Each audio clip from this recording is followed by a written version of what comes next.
some people that got stranded on an island, and I think it was 6 or 7 were Asians, and there was 1 American. And as soon as they got stranded on the island, they had to divvy up the jobs. And 1 Asian was given the job of fishing. The other one was hunting. One of them got a job of gathering firewood, you know. So they all had jobs, and the American was assigned the job of eating. And so at the end of the day, they would all gather around and prepare this feast, and the American would sit there and eat it.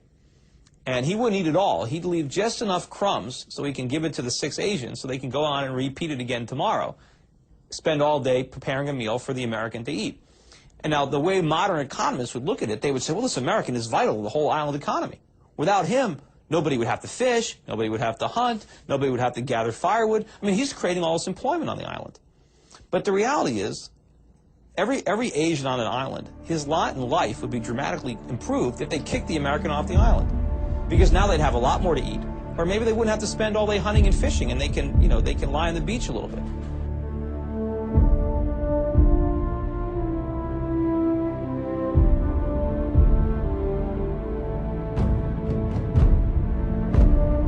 Why do you think that a recession is coming, and just how bad is it going to be? I think it's going to be pretty bad, and whether it starts in 07 or 08, I think, is immaterial. And I also think it's going to last not just for quarters, but for years. And what's going to happen in 2007 is a lot of these artificially low ARM payments are going to be reset upward.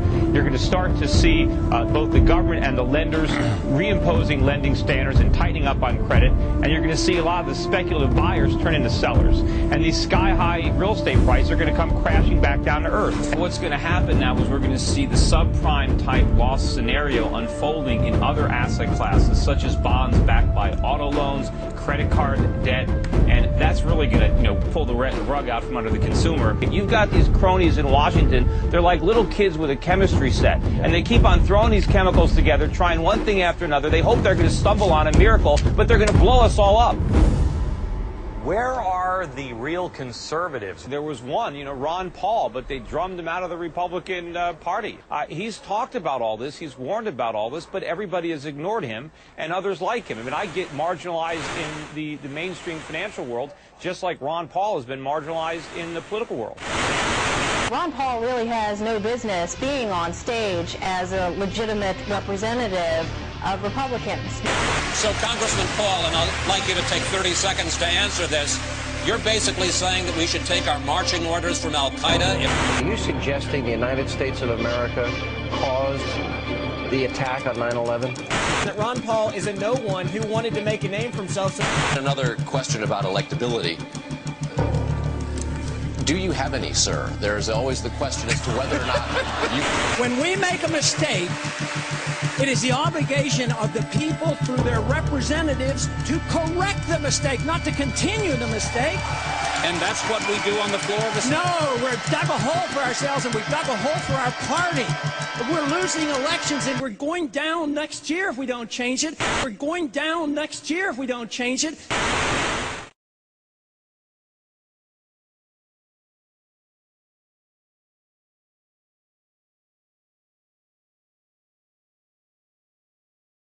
Give this man his due. Back then, in the height of that bubble, in the height of that party, he did. Ron Paul knew and said then that something was wrong with our financial system a long time ago. Madam Speaker, I rise in strong opposition to this bill because it won't solve our problem. It is said that we're in a liquidity crisis and a credit crunch, and all we need is more credit.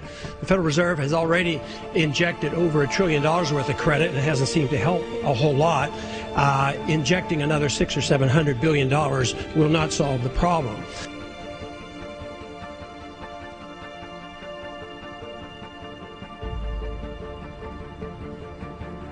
Ron Paul is probably the only politician who is out there now saying, stop all of this spending, all of this spending. David, we have a deficit now of $53 trillion. That means that every American has an implicit mortgage of over $175,000 each. Each household has an additional implicit mortgage of over $400,000 each. But unlike a typical mortgage, there's no house to back this.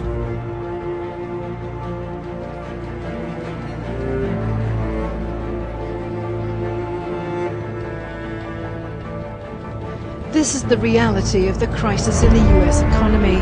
People who used to own their own homes are living hand to mouth on land once occupied by those less fortunate.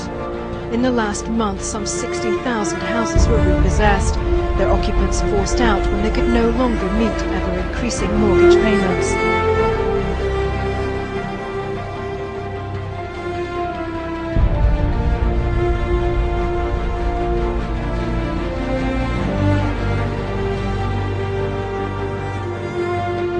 Foreign governments are buying strategically critical American assets and at an alarming rate. Foreign governments, including Communist China, have launched 20 new investment funds since 2000, holding an estimated $2.5 trillion.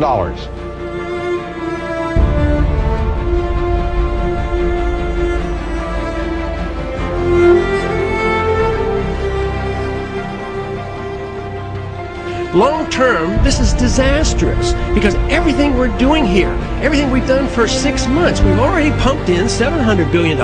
Here's another $700 billion. This is going to destroy the dollar.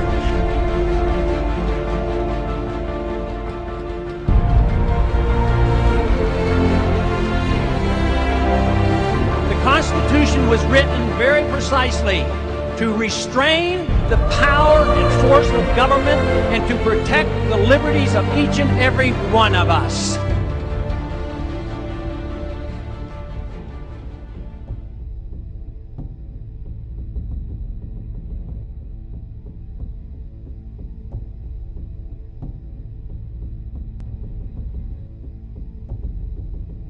This has nothing to do with free market capitalism. This has to do with a managed economy, an inflationary system, corporatism, a special interest system. For the past several years, everybody thought we had a real economy. We didn't. We had a bubble. All we did is borrow trillions of dollars from the rest of the world, and we blew all the money on consumption. We can't pay the bills. The asset bubbles that were inflated by reckless monetary policy are deflating around us. We're looking at a symptom. We're looking at the collapsing of a market that was unstable. It was unstable because of the way it came about.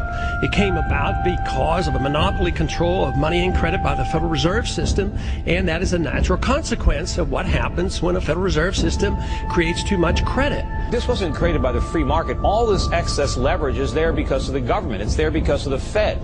They did this. They infected us with this disease. The fact that all these companies are now dying. How did they make Wells Fargo make stupid home equity loans? What they did is they provided Wells Fargo and all these companies with free money, and they let them go out and leverage it up. And it's like, I use the analogy, if a kindergarten school teacher leaves the classroom and passes out pixie sticks and soda pop, and then leaves the classroom, and she comes back and the kindergartners have wrecked the place, who do you blame?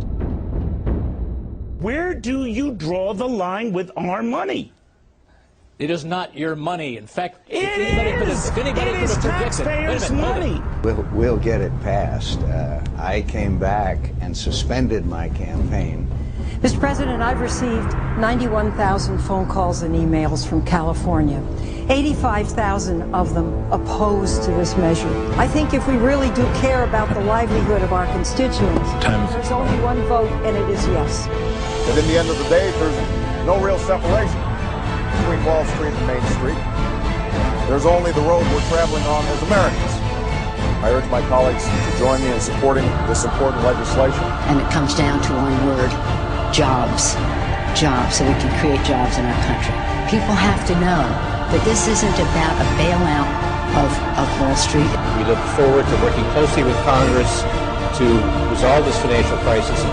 So I propose that the federal government reduce the risk posed by these troubled assets and supply urgently needed money so banks and other financial institutions can avoid collapse and resume lending.